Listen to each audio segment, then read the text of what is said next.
Sadashiva Samarambam Shankaracharya Madhyamam Asmadacharya Paryantam Vande Guru Paramparam Ishvaro Guratmeti Muktiveda Vivagine Vyomabda Vyapta Dehaya Dakshinamurtaye Namaha Sada Vedanta Siddhanta Gocharam Gocharam Govindam Paramanantam Satguru Pranatoshmaham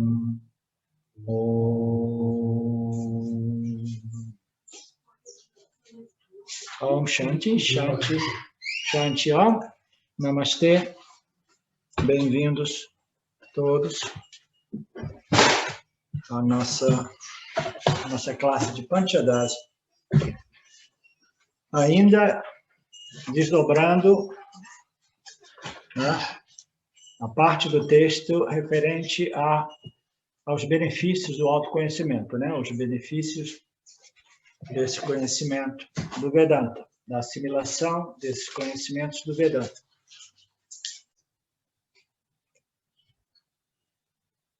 Os benefícios do autoconhecimento. O verso número 1, aqui é uma composição, uma construção, uma combinação de 5 versos. Eles iniciam dizendo: descrevemos agora a bem-aventurança da consciência ao conhecê-la. Libertamo-nos da consciência. Ao conhecê-la, libertamo-nos das preocupações presentes e futuras e obtemos a felicidade não objetal. Interessante, esse é o Alex e a sua capacidade, né, gramatical, linguística, né, objetal. Né? Então, descrevemos agora a bem-aventurança, ótimo, seja bem-vindo, Vidyaranya, a bem-aventurança do ser, da consciência e da existência. Quando a conhecemos, nós nos libertamos das preocupações presentes e futuras.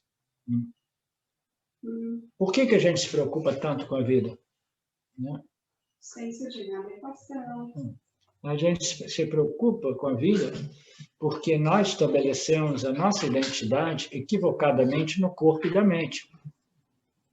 E o corpo e a mente, eles sofrem de problemas, né, relativos a esse sentimento de inadequação, insuficiência, limitação, né, pequenez, inferioridade, superioridade.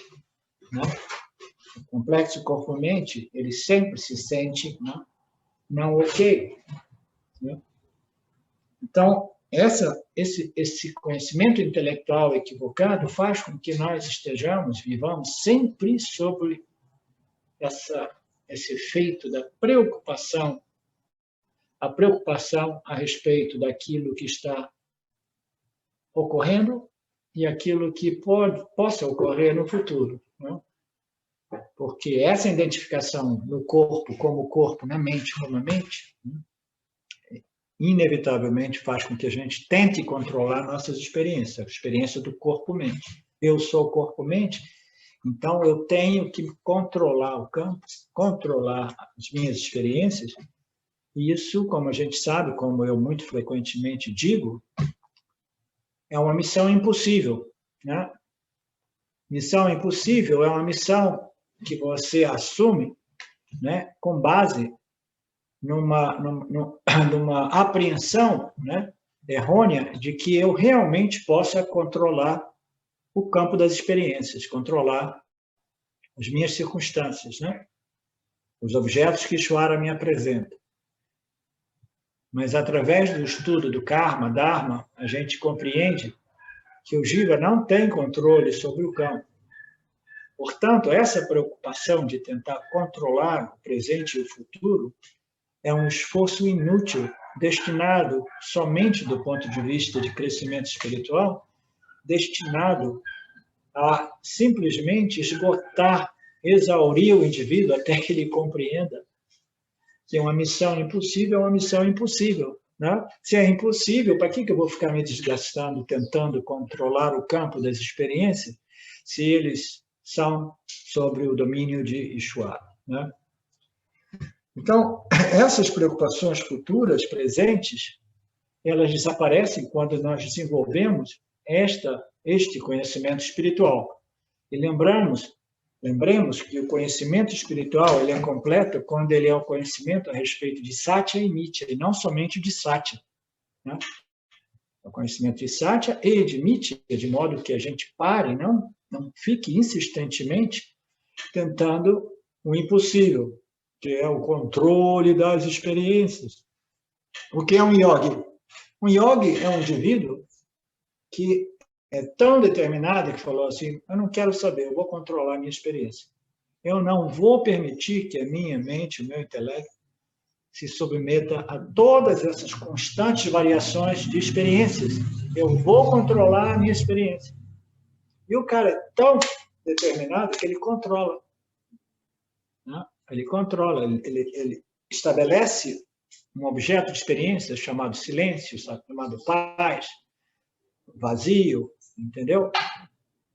Qualquer dessas experiências, né, místicas, espirituais, ele estabelece isso e ele, naquele espaço, naquela condição mental, ele sente, ok, eu tenho um certo controle. Mas se vocês lembrarem bem da história do Guru do Beijo, o Guru do Beijo, ele controlava a experiência dele por umas 10, 12 horas por dia, porque eu fui mais de uma vez na casa dele, inclusive a segunda vez foi quando ele tentou me beijar. Então, ele controlava... Ele controlava as experiências dele, trancado numa sala de meditação maravilhosa, com as fotografias gigantes de Ramana Maharaj, né? E ele entrava em samadhi por 8, 10 horas, 12 horas por dia. Mas toda vez que ele saía daquele estado mental, ele imediatamente ele se sentia limitado. Olha que curiosidade, né? Eu quero controlar a minha experiência de modo que eu possa remover esse sentimento de limitação, inadequação, insuficiência, etc, etc. Mas mesmo aqueles que têm sucesso, ainda assim, eles dependem de quê? Eles dependem de um esforço para produzir aquela condição mental que só pode ser mantida através de mais esforço, mais esforço, mais esforço e mais esforço. Então, o yoga pode até conseguir quase que 80% do tempo dele controlar a sua experiência. Mas aí qual é o problema de tudo isso? Se ele conseguir controlar a sua experiência, né, durante o estado de vigília, 80%, os outros 20% para tomar banho, comer, fazer xixi, pupu, etc, etc, né? E o resto do tempo para dormir. Então, ele está controlando, né, a sua experiência. Mas, ainda assim, toda vez que ele sai daquele espaço, ele se sente limitado. E não somente isso. Se o mundo, se esse universo tivesse sido criado por Ishwara para que o Jiva o evitasse, entendeu? Para que o Jiva o rejeitasse, para que Yoga dissesse, eu não quero experimentar o mundo, eu quero dormir, né, num estado de samadhi contínuo, né, continuado.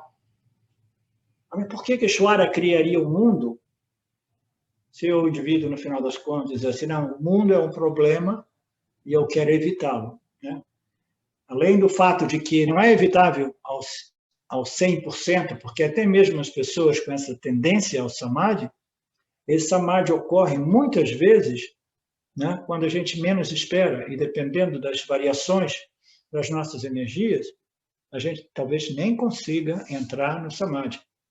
Eu conheci algumas pessoas com essa vasana, e a pessoa vai desenvolvendo essa vasana, elas vão entrando, mas ainda assim não está sob seu controle totalmente, entendeu? É uma vassa que vai facilitando que você escorregue naquele estado de absorção total nesse silêncio, nesse estado, entendeu? Anandamaya Kosha, autoinduzido pelo yogi. Então, se o problema é o mundo, então vamos remover o mundo. Mas o Vedanta chega até nós para dizer o problema não é o mundo. O problema é a nossa percepção equivocada a respeito do mundo. A gente acredita que o mundo seja real, enquanto que o mundo é uma mera aparência, né? Então, nós temos que considerar, analisar e compreender o que é real e o que é aparentemente real. Então, onde é que nós estamos? Descrevemos agora a bem-aventurança da consciência. Ao conhecê-la, nos libertamos das preocupações presentes e futuras e obtemos a felicidade não objetal. Nós nos preocupamos, como estamos dizendo, devido a essa ignorância que nos sugere a grande ideia: olha, você tem que correr atrás aí para controlar o seu parábola da karma. Você é dono do seu destino. Você é em controle, você é que comanda, você é co-criador da sua vida, etc, etc. Vamos lá. A Nike falou assim: just do it. O slogan da Nike. Just set up your mind and do it. Não, essa ignorância, ela nos afoga num mar, num lago, num oceano de preocupações, estresses, frustrações, até que o indivíduo chega a um ponto de exaurimento, esgotamento, que conduz a ele o quê?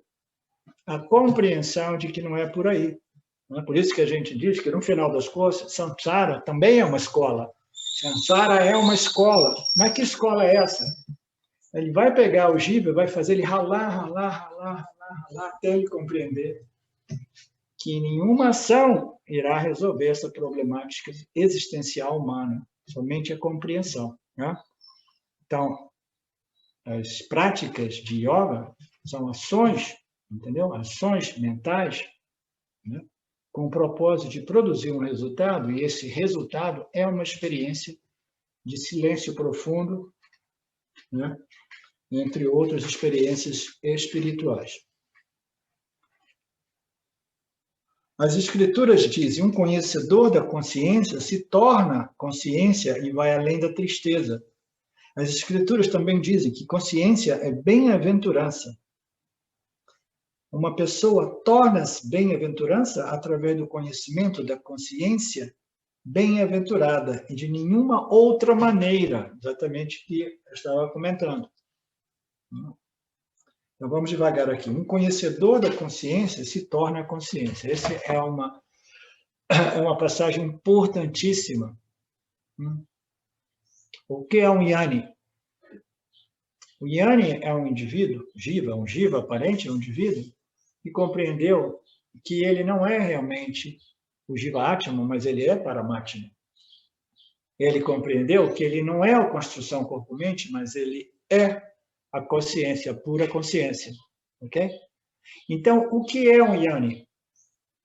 O Jnani, quando ele se reconhece como a consciência, ele é a consciência. É como se ele se tornasse a consciência, mas ele não se torna, ele simplesmente reconhece que ele é a consciência.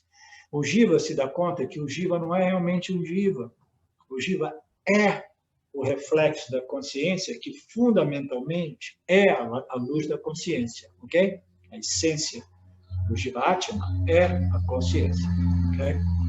Então, as escrituras dizem que um conhecedor da consciência se torna a consciência, se torna no sentido que ele é a consciência. Às vezes, tem as passagens no Gita, passagens no Viveka, que dizem que o Guru, na verdade, ele é as escrituras.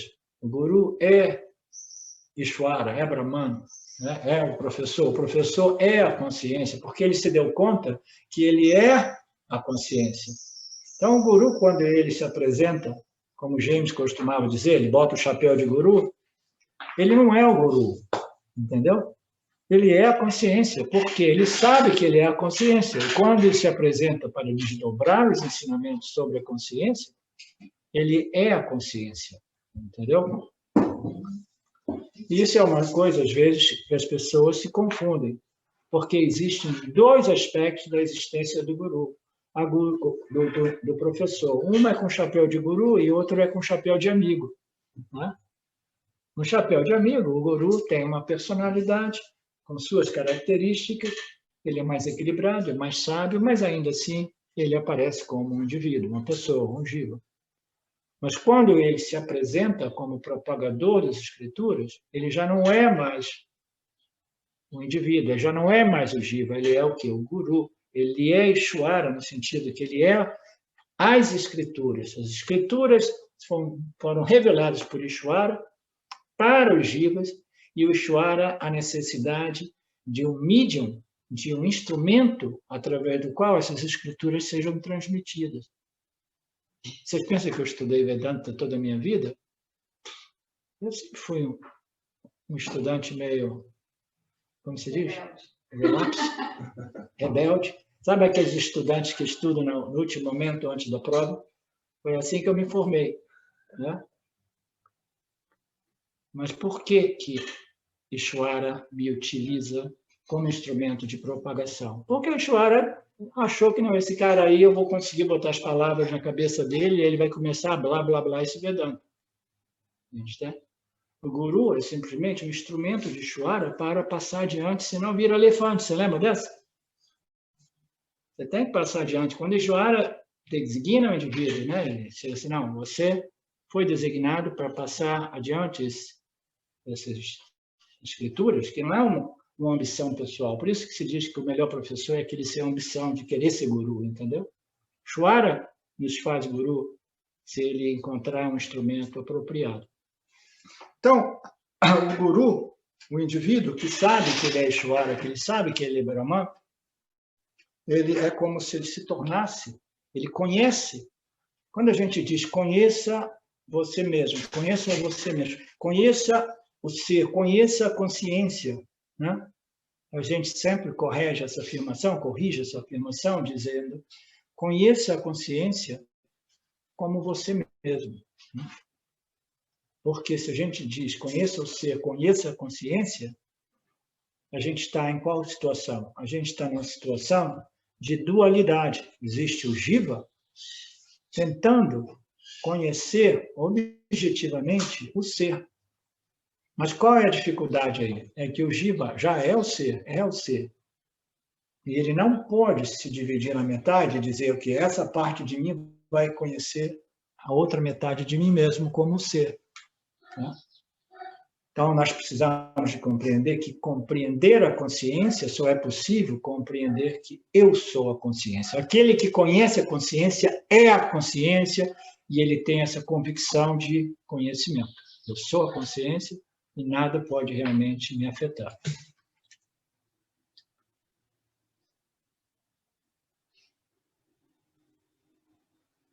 E isso nos leva além da tristeza, não além da dor, né? A dor, ela é sempre, né, possível ali, né, do lado da esquina. Você passa uma curva assim na rua, de repente você encontra uma situação de dor. Né? Aí você vira a outra esquina, você encontra uma outra situação de prazer. Prazeres e dores são os dois polos da nossa experiência humana. Elas são inevitáveis. Então, esse autoconhecimento irá isentar o Jnani não da dor, mas do sofrimento psicológico, da tristeza. Né? Tristeza já é uma condição mental psicológica, entendeu? De depressão, né? De dor emocional, né? É uma tristeza emocional. Então, aquele que conhece a consciência como si mesmo, como se conhece como consciência, na consciência, ele transcende essas condições psicológicas, emocionais, tal quais tristeza ou sofrimento psicológico humano. Tá? Ele não está isento das dores, ele não está isento de algumas condições mentais, entendeu? Mais tamásicas, mais rajásicas, entendeu? Mas a condição chamada de sofrimento psicológico, que é uma condição complexa, é fruto de uma infinidade de atitudes natas, de vasanas, totalmente fundadas na ignorância da real natureza do ser, na real natureza do eu. Quando essas compreensões equivocadas são dissipadas através da assimilação desses conhecimentos, e esse verso continua dizendo: uma pessoa torna-se bem-aventurada através do conhecimento da consciência bem-aventurada, e de nenhuma outra maneira. Então, a Escritura também diz que consciência é ilimitação, é a bem-aventurança, né? É a Ananta. A consciência é Satchitananta. Nós estamos aqui abordando o aspecto ananta.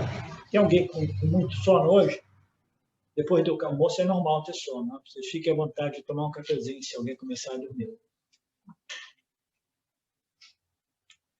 A consciência é a bem-aventurança, a Escritura diz. E uma pessoa se torna bem-aventurada, significa quando você compreende que você é a consciência, que a sua natureza é a ilimitação, você desfruta deste ananta como ananda, um sentimento de paz, de segurança, de confiança, de que nada realmente pode me afetar.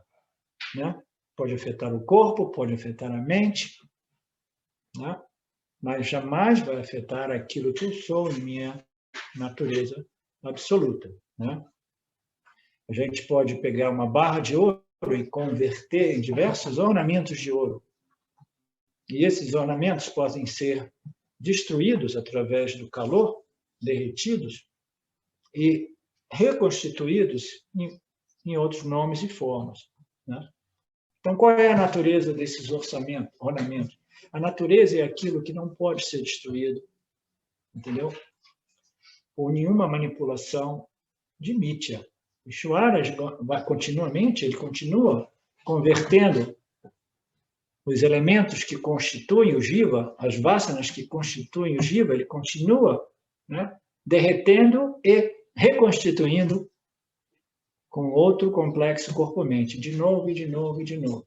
Saber que você é a essência, saber que você é a consciência, que não pode ser derretida, não pode ser transformada. Ah, mas agora eu estou com um corpo novo, acordei aqui com um corpo de bebê. Né? Você lembra daquela história do bebezinho na Índia, que quando acordou no hospital, na Índia é cheio de pessoas, de almas muito evoluídas. Né? Alguns de vocês já devem ter ouvido isso, é um fato verídico mesmo que aconteceu lá perto de Pune. Um bebezinho acordou, né, num corpo novo, saindo lá do útero materno. Aí os médicos deram um tapa na bunda dele, porque ele estava começando a meditar. Deram um tapa na bunda dele, ele abriu os olhos, em vez de chorar, ele começou a dizer: "Oh, no, not again, not again!" Não, de novo, não, eu não queria vir para cá. Hã?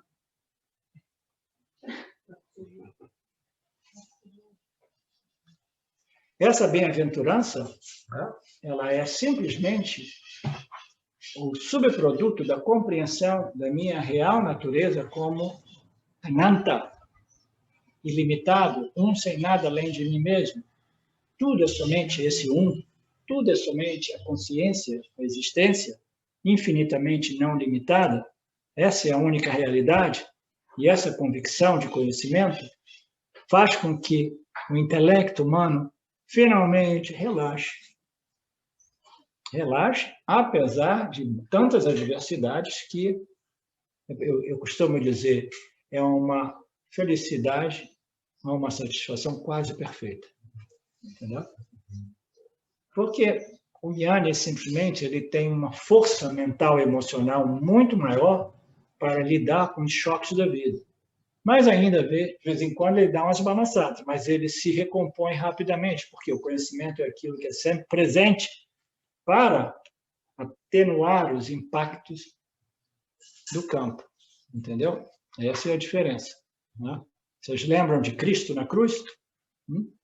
Teve um momento que ele não acreditou assim: "Pô, Ishvara, eu fiz tudo que você quis de mim e agora é assim que você me recompensa? Prego nele, entendeu? Pá, você me abandonou, você esqueceu de mim? Né? Por que você está fazendo isso comigo?" Aquela é a ignorância, né, de Jesus, a humanidade de Jesus, dizendo: não é possível. Eu pensei que você fosse realmente me proteger de tudo isso, dessa dor tão extrema, né? Ele começou a reclamar. Aí, imediatamente, ele, como um bom Jnana, se recompôs. Aí falou assim: desculpa aí, Ishvara. Por favor, nenhuma reclamação. Como diz uma amiga minha lá do interiorzão de São Paulo, diz assim: não pode cramar. Não pode cramar. Nenhuma aclamação aqui da parte minha, entendeu? Eu tenho somente um pedido: perdoe esses indivíduos porque eles estão sob efeito de ignorância, de Maya, de avidya. Perdoe a eles. Não seja tão duro com eles, porque eu sei que eles estão cometendo um crime, contra eles mesmos. Entendeu? Então, essa é a natureza do Jnana. Ele tem esse seguro, né, que permite a ele se recompor quando os choques, as adversidades, né, são muito fortes, muito adversas, né, são crises mesmo, né?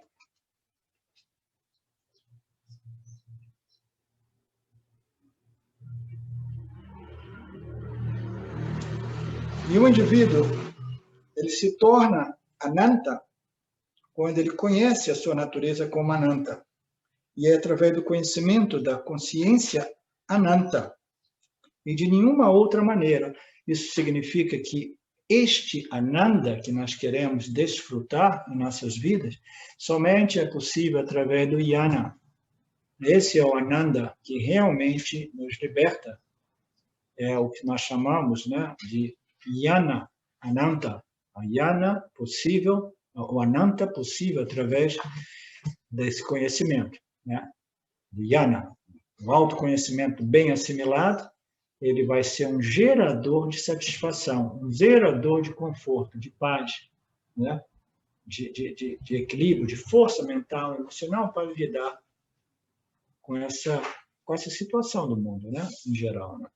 A gente pensa que o mundo hoje está difícil, é porque nós nos acostumamos com os últimos pós-guerra, período, né, de 50 anos, onde existia um processo de prosperidade e liberdade.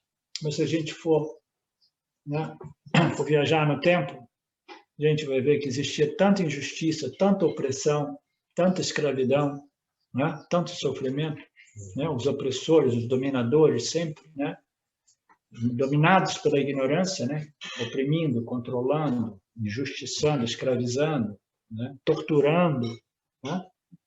Então, é por isso que de vez em quando eu fico puto com o Ishvara e falo assim, pô, Ishvara, mas se você quiser me trazer de novo para essa dimensão física, arruma um planetinha melhor, né?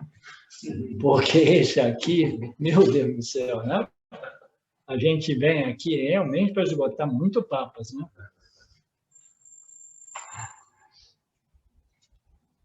Você está gostando desse webinário, meu querido Renato, meu doutor particular? Sim. Sim? Ok. Prazer enorme.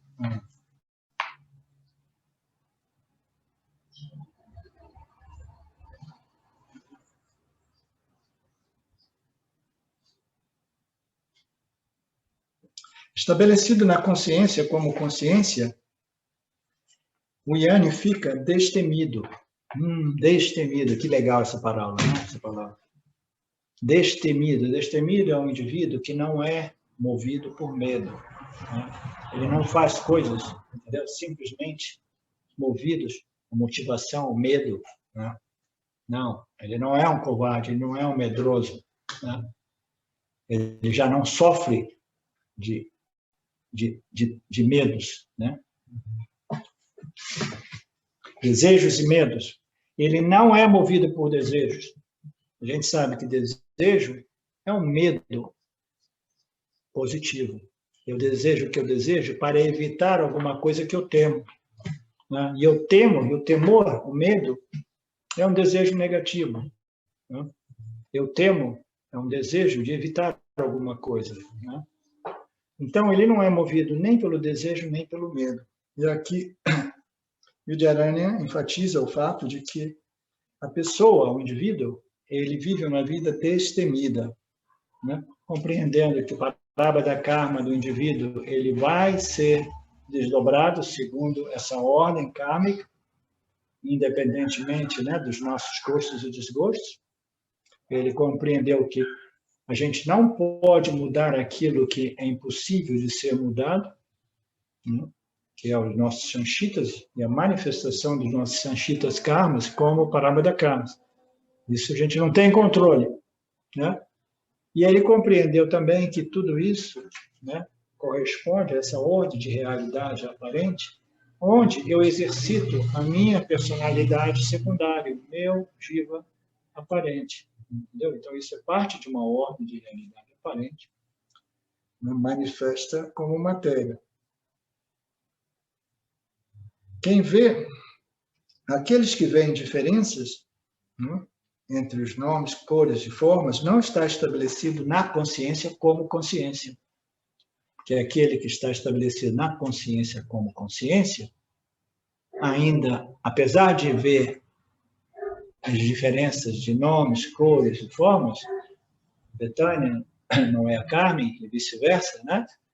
Ele vê tudo isso, mas dentro dele ele sabe que, olha só, a mesma consciência brilhando em complexos corpo-mente, brilhando e animando, vivificando, né? Instrumentos diferentes, né? Agentes diferentes, né? De Maya e Ishvara. Então, essa compreensão permite ao Yanni também um grau de compaixão que é decorrente dessa compreensão da não dualidade, do elemento não dual por trás da aparente dualidade. Eles não veem diferença. Aqueles que veem diferenças não compreenderam a consciência e não se estabeleceram na consciência como consciência. Os que conhecem a si mesmos como a consciência não sentem ansiedade quanto aos resultados de boas e más ações. Esse é um outro aspecto que torna o Yanni uma pessoa mais sábia, mais eficaz em suas ações, mais eficaz em suas determinações. Porque o indivíduo que se sente o fazedor, o executor e o controlador e o experimentador dos resultados de suas ações, esse indivíduo que é identificado como Karta, o fazedor, e o Bhokta, aquele que experimenta os resultados de suas ações, esse indivíduo ele vive com peso nas costas, porque ele sente a responsabilidade, né, de ser totalmente em controle dos resultados de suas ações, o que é um equívoco de apreensão, de compreensão, né? Então, o que ocorre com o samsari? Ele está sempre fazendo coisas para desfrutar os resultados daquelas ações e ele vive em constante ansiedade a respeito dos resultados. Será que vai dar certo? Será que vai frutificar? Será isso? Será aquilo? Né? O Yanni, compreendendo a natureza de Mithya e a natureza de Satya, ele simplesmente adequa as suas ações às leis cósmicas do Lord Ishvara, ele vai adequando suas ações segundo o Dharma das situações, e as suas ações se tornam mais eficazes. Por quê? Porque ele é livre da ansiedade, da apreensão, da expectativa e do medo do fracasso. Eu faço o meu melhor e o resto, que será, será. Né? Então, aqui está dizendo que aquele que conhece a si mesmo não sente essa ansiedade, essa expectativa, esse medo do fracasso, né? Referente aos resultados das ações, sejam elas ações apropriadas. Será que eu fiz a coisa certa? Então, eu vejo isso acontecendo na minha vida diversas vezes. Eu tenho que fazer determinadas escolhas. Recentemente, eu fiz uma escolha radical de deixar a Europa e vir morar no interior do Brasil. Você pensa que eu tomei essa decisão e eu penso que essa é a decisão correta? Não. Entendeu? Qualquer que seja o ponto de vista de análise dessa decisão, entendeu? Eu simplesmente não olho para trás. Ninguém tem uma bola de cristal. Ninguém tem a mente de Ishvara. Você toma uma decisão e bom. Você jamais olha para trás para dizer, foi uma decisão errada, entendeu? Me arrependo. Não, o Yanni não se arrepende, porque ele sabe que nós não temos uma bola de cristal. Somente Ishvara é all-knowing, é omnisciente. Entendeu? O Jiva, não. O Jiva, ok, eu tenho uma capacidade de escolha, eu tenho uma capacidade de refinar o meu intelecto, de modo que eu possa fazer escolhas mais sábias e inteligentes, mas ainda assim todas as minhas escolhas são sujeitas ao erro, ao engano. Então, ele não tem a problemática que a maioria das pessoas tem de ansiedade e depois sentimento de arrependimento e eu não devia ter feito assim, eu devia ter feito assim. Isso não ocorre na mente do Yanni. Entendeu? O que passou, passou. Eu fiz o que eu fiz, com as melhores das intenções, o melhor das minhas possibilidades intelectuais, e o que será, será. Entendeu? Existe um ditado, nunca chore o leite derramado. Vocês conhecem essa? Tem essa também em português? Sim. Então, o leite derramou? Não, já derramou. Chorar o leite derramado não vai trazer o leite de volta do chão para a garrafa, né? Para o pote. Se pudesse trazer ele de volta, vamos chorar todo mundo aqui. Aí o leite...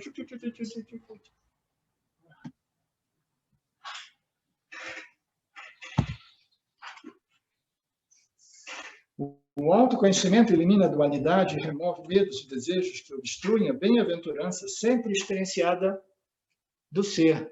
O ser é a bem-aventurança, o Jiva é o ser, portanto, o Jiva tem a possibilidade de apreciar e desfrutar a sua bem-aventurança, o seu Ananta como Ananda. Né? Mas, para tal, ele precisa remover a sua ignorância. Né? O autoconhecimento elimina essa ignorância.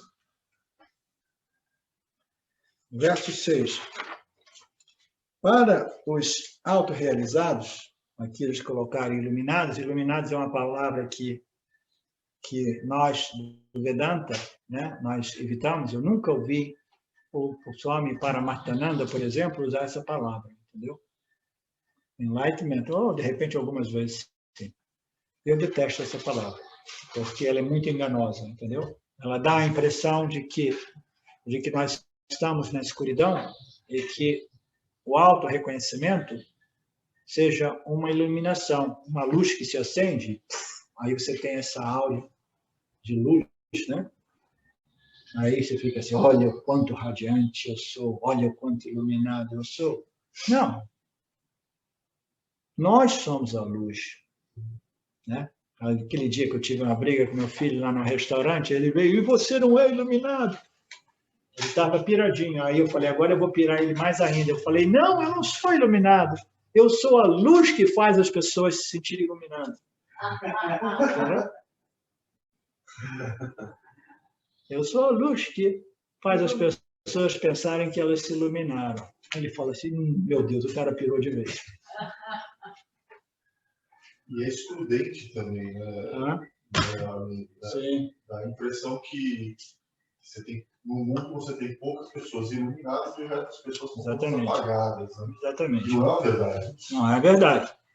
O que é diferente de compreender o fato de que a maioria das pessoas são anianes. E uma minoria é yani. Yani é aquele que conhece a si mesmo, a sua própria natureza. A maioria não conhece.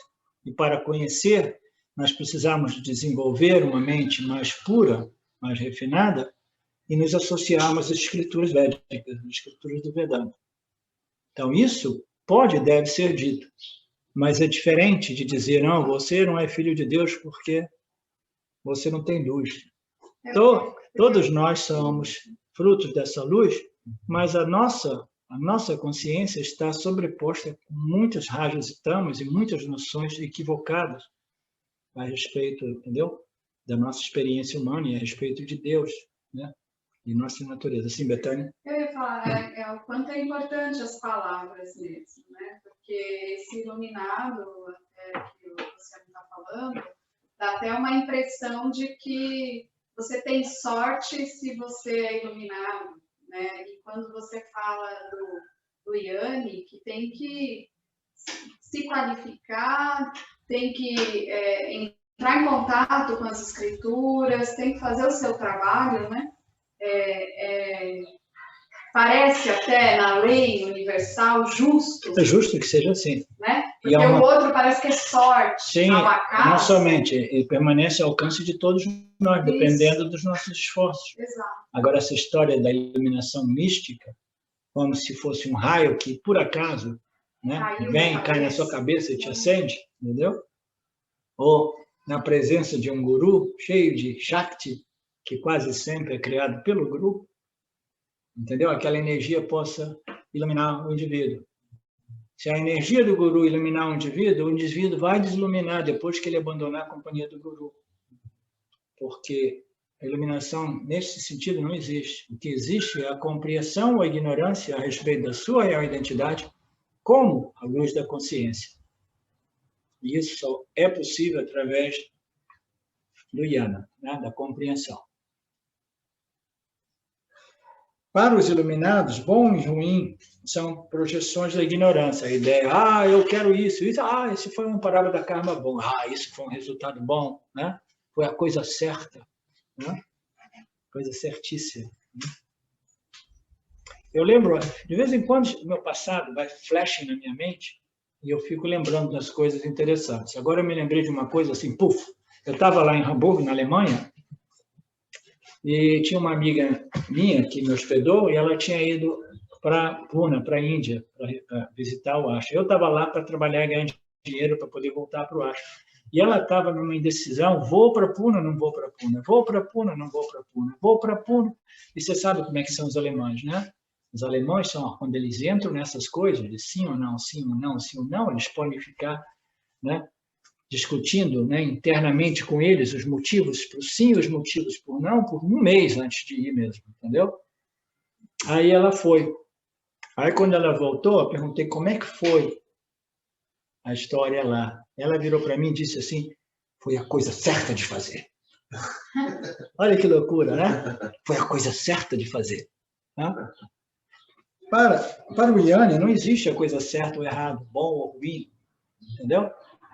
Você simplesmente toma uma decisão e faz, e o resultado será, será. Né? Se será punha, ótimo. Se será papa, ótimo. Se é papa, me permite esgotar um pouco de papa. Né? Pode ser um papa de agora, dessa vida, ou de vidas passadas, a gente nunca sabe. Né? Nossa conta kármica é eterna, a gente tem que lembrar disso. Essa ignorância sem início. Agora eu estou me iluminando, agora eu tenho essa encarnação humana, e eu sei quem eu sou, aí Ishvara está lá de cima dando uma risadinha. Ele não sabe os papas que tem ainda na sua conta, entendeu? De encarnações passadas. Esse cara vai renascer como um crocodilo num rio sujo, cheio de esgoto, lá no Tietê.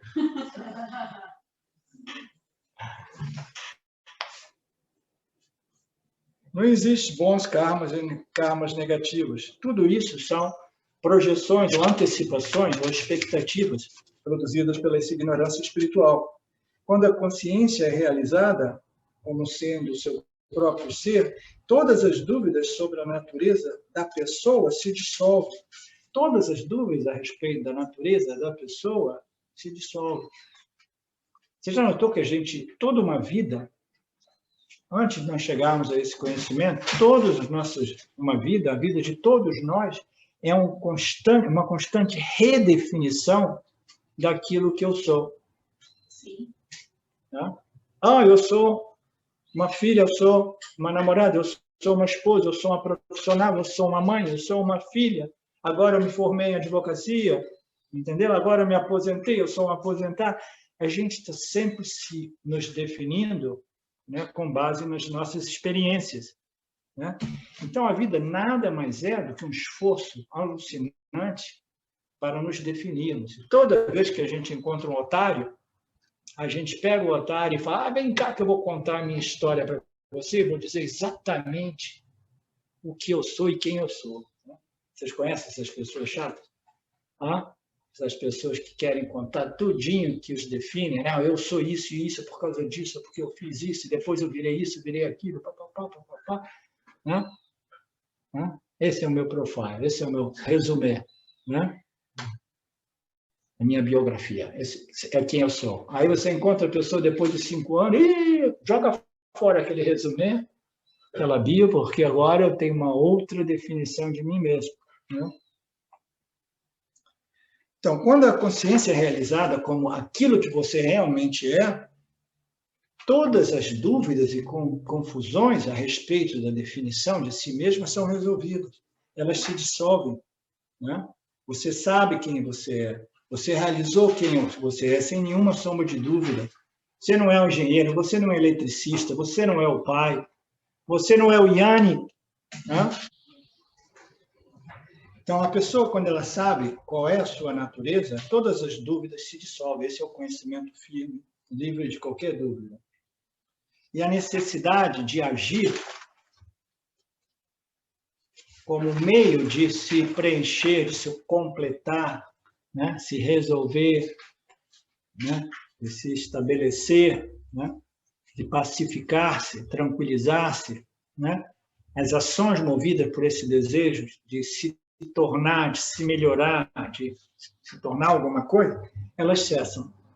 Todas as ações terminam, as ações com os objetivos de me completar, ok? Quando a pessoa sabe quem ela é, todas as dúvidas e as necessidades de me definir de novo, chegam ao fim. It's the end of becoming. O final é o final de se tornar. No outro dia eu tive uma boa conversa com um amigo meu do Vedanta Brasil, né? Eu estava falando que o Yanni é aquele que já não tem nenhum interesse em se tornar alguma coisa superior. Muito embora o processo de elevação, purificação espiritual, ele continue em automático. Mas a motivação do Yanni não é mais purificação, ou se tornar, ou se elevar, porque aquele sentimento de que eu faço coisas com um objetivo, entendeu? Próprio, né? De me tornar alguma coisa melhor, foi dissolvido, foi terminado, entendeu? A pessoa, ela não age mais com o objetivo de se tornar alguma coisa.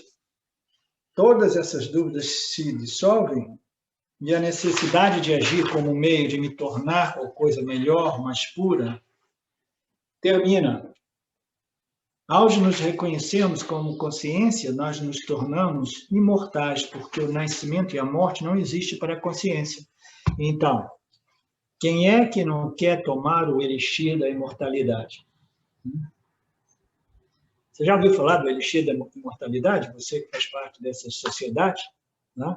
Você vai lá naquelas montanhas, lá existem os alquimistas, e eles conseguem extrair esse néctar da imortalidade, o elixir da vida eterna. Né? Que existia um livro muito bacana, né? Que era uma compilação dos discursos de Nisargadatta Maharaj, que o título é The Nectar aos pés do Guru. Entendeu? Se a gente quiser beber do néctar da imortalidade, a gente tem que saber que a gente não encontra esse néctar, esse elixir nos Himalaias, nas montanhas ou em meio aos alquimistas. A gente encontra isso aos pés do Guru. Porque o Guru, como propagador das escrituras, ele está simplesmente propagando o néctar da imortalidade. Não que o corpo se torne imortal. Não existe imortalidade para o corpo físico. Mas a nossa natureza é além do nascimento e da morte. E o reconhecimento da minha real natureza é equivalente ao reconhecimento da minha imortalidade. Mas imortal, mas tudo bem, Naga, tinha uma amiga minha que disse, tudo bem, Naga, mas se eu descubro que eu sou a consciência e eu sou eterna e imortal, mas se o corpo se for depois, como é que eu vou experimentar essa imortalidade? Eu não vou estar mais aqui. Né? Mas existe uma contradição aqui. Eu quero a imortalidade de modo que esse jiva possa usufruir da imortalidade eternamente, né? Neste corpo, nesta constituição corpo-mente. Né? Mas não é assim o desenho de Ishvara. O desenho de Ishvara é tal que tudo aquilo que chega vai. Né? Tudo aquilo que nasce, cresce e morre. Né? Mas dentro de todas as constituições que vêm e vão, existe um substrato, e esse substrato é o elixir, é a eternidade. Né? Então, a eternidade é encontrada, como dizia aquele título do livro de Nisargadatta Maharaj, the nectar at the Guru's feet, né? O néctar que é encontrado aos pés das escrituras do Guru, escrituras de Ishwara. Que hora nós começamos? Você está no final do parágrafo. Sim. Tá. Ao nos reconhecermos como consciência, nós nos tornamos imortais, porque o nascimento e a morte não existem para a consciência. Então, essa é o pico do benefício do autoconhecimento. E o que ele faz em termos da psicologia humana? Quando você sabe que a sua real essência é a consciência, e a consciência é sem início, meio e fim, ela é eterna, ela é além do espaço-tempo, ela é além do eterno e do imortal, né? Você relaxa porque você compreende não somente que você é eterno, mas que a sua constituição, corpo, ela é mortal, ela é temporal. Então, primeira coisa, você sabe, não, a única certeza que nós temos, do ponto de vista material, físico, tangível, é que um dia este corpo já não será mais experienciado. Ele retornará aos seus elementos primários. Ele vai deixar de existir. Isso é um fato. É a única certeza. E segundo, você desenvolve essa convicção a respeito da sua identidade, natureza primária, superior, aí você vê o corpo crescer, envelhecer, adoecer e morrer com dispassion, sem apego, sem aflição, né? Sem aquele desejo compulsivo de viver eternamente. Naturalmente que o Yanni, se tiver uma manada de elefante correndo para atropelar o Asha, o estímulo, o instinto animal do Yanni vai ser de correr e subir na árvore, né? Mas dentro, né, da mente, do intelecto do Yanni, ele sabe que tudo aquilo é uma reação espontânea, intuitiva, do complexo corpo-mente, né? Todos os complexos corpo-mente, até mesmo dos animais com intelectos inferiores, eles são movidos por essa tendência inata de procriação e sobrevivência, ok? E é natural que seja assim. O universo, né? O planeta, Mitya, o universo inteiro, ele produz esses seres vivos que possuem embutido esse mecanismo de preservação e procriação.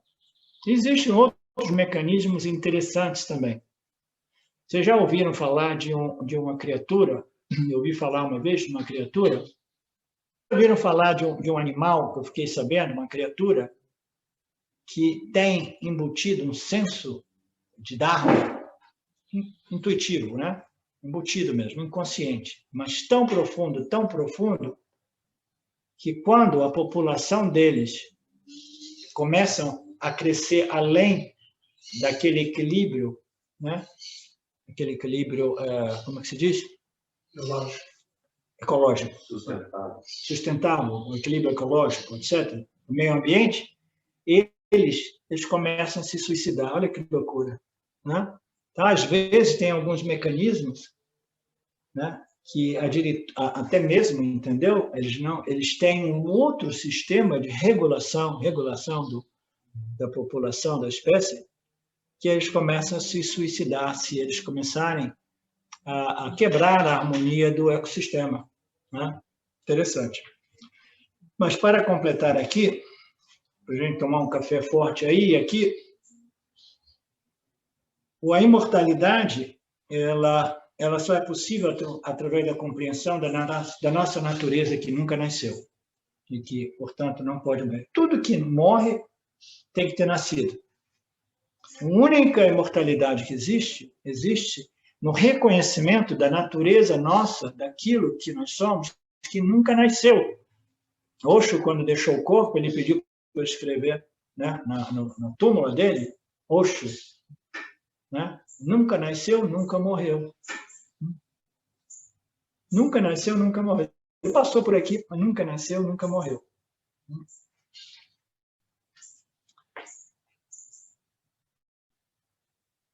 Se você é bom, ruim, é a palavra atribuída a qualquer objeto. Os iluminados não estão condenados a ficar imóveis, sentados embaixo de uma árvore, por não terem nada para fazer. Essa ideia do iluminado, aquele que senta e que não fala nada, né? Se você quiser ser um guru, aquela escola, eu fiz só 3 meses daquela escola de como se tornar um guru famoso. Repetiu. Eles não me quiseram, porque eu comecei a criar um movimento ali, rebeldia, né? De querer fazer uma revolução na escola. Então, esse guru, lá eles dizem, né? Eles falaram, se você quiser ser um guru de sucesso, a primeira coisa é deixar a barba crescer, usar uma determinada roupa, olhar com os olhos mais abertos, sempre assim, os olhos mais abertos, entendeu? E falar o mínimo possível. Mas por que falar? Não, porque se você falar muito, as pessoas vão ver que você fala muita bobagem. Você não fale, né? Diga que a iluminação é o silêncio, abra os olhos, caminhe muito devagar, feche muito os olhos, entendeu? E você vai ter uma galera aos seus pés, né? Então, o iluminado não é esse tipo de pessoa sentado debaixo de uma árvore em silêncio eterno. Muito embora alguns iluminados, alguns altos reconhecidos, escolham, né, devido à sua tendência, né, sua tendência kármica, se esconder debaixo de uma árvore ou de uma caverna, mas sem exibicionismo. Você vê, o Ramana Maharshi era um ser tão puro, tão sábio, e ele tinha aquela radiância, né, radiância do autoconhecimento, né, e as suas tendências realmente espirituais.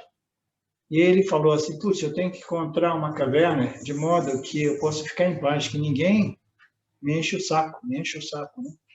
E ele teve que mudar de residência umas 3 vezes, porque as pessoas descobriram onde é que ele estava, aí começavam a encher o saco, aí ele fugia no meio da noite, fazia um buraco, se escondia no buraco, aí iam lá, descobriam ele de novo, entendeu? Então, uma pessoa sem exibicionismo, ele pode até mesmo optar por viver assim, em silêncio. Mas esses são os raros sadhus, os raros, entendeu? Sages indianos, né? Quando você sabe quem você é, age imbuído de felicidade, não para ver a felicidade. Tem um ditado que diz assim, quando você sabe quem você é, você age através da felicidade, não para obter a felicidade. Em outras palavras, a sua ação, ela nasce da sua satisfação, e não para obter satisfação. A sua ação é um serviço, né? É não alguma coisa que você quer extrair, né? A mortalidade é apenas um medo da mudança. Isso é interessante. É a mudança mais radical, né? Quando a gente se despoja totalmente desse corpo, né? Mortalidade é apenas medo de mudança, e a morte é um símbolo dramático de mudança. Ah, e agora? Não, você vai viver depois, porque Deus vai te dar um outro vestimento, um outro corpo, um outro veículo. Ah, mas eu gosto desse, mesmo velho, acabado, enrugado, cheio de doença, cheio de germe, de Covid, de SARS. Eu gosto desse mesmo, né? Não. Você simplesmente não se apega, você não tem medo da mudança, porque em Mithya a lei é a mudança constante e contínua. Nascimento e morte são noções.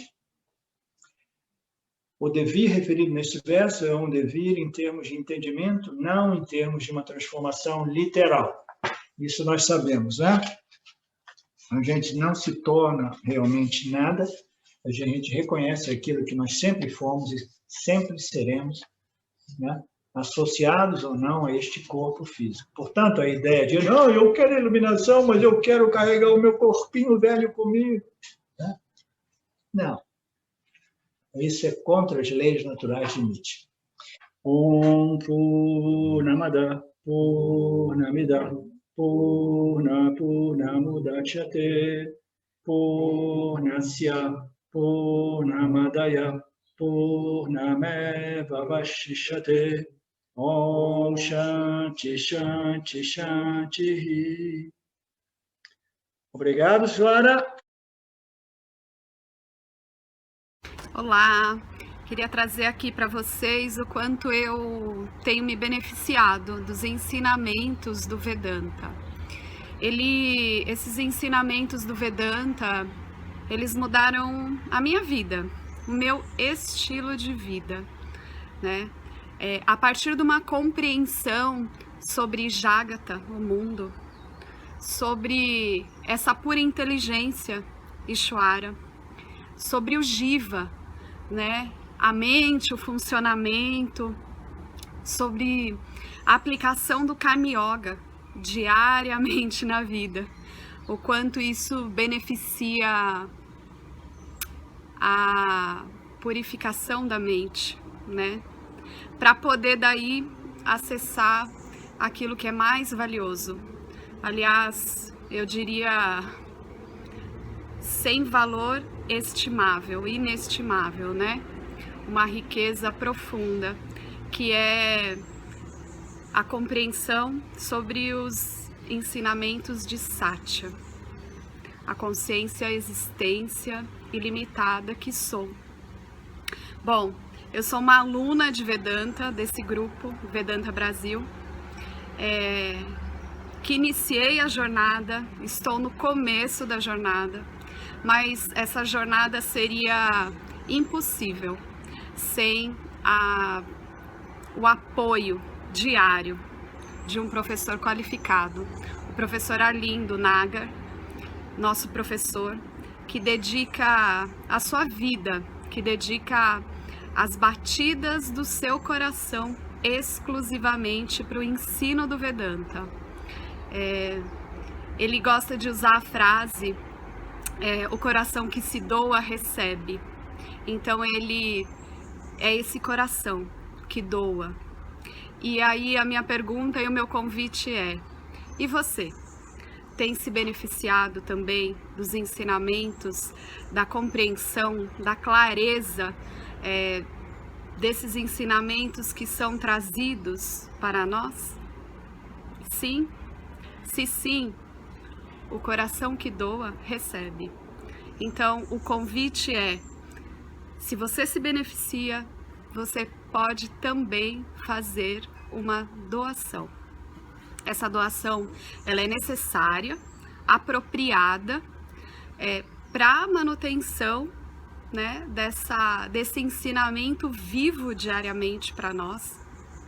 E é um convite para que a gente possa nutrir esse grupo com o dar e o receber. E se você se beneficia, tenho certeza, qualquer valor mensal é suficiente. É o valor que o seu coração sentir, mas é um valor apropriado. Bom, meu recado é esse. Eu agradeço imensamente e não tenho palavras para dizer o que é o Vedanta na minha vida. Só dizer gratidão. Gratidão Ishvara, gratidão professor, gratidão a Sampradaya, gratidão. Obrigada.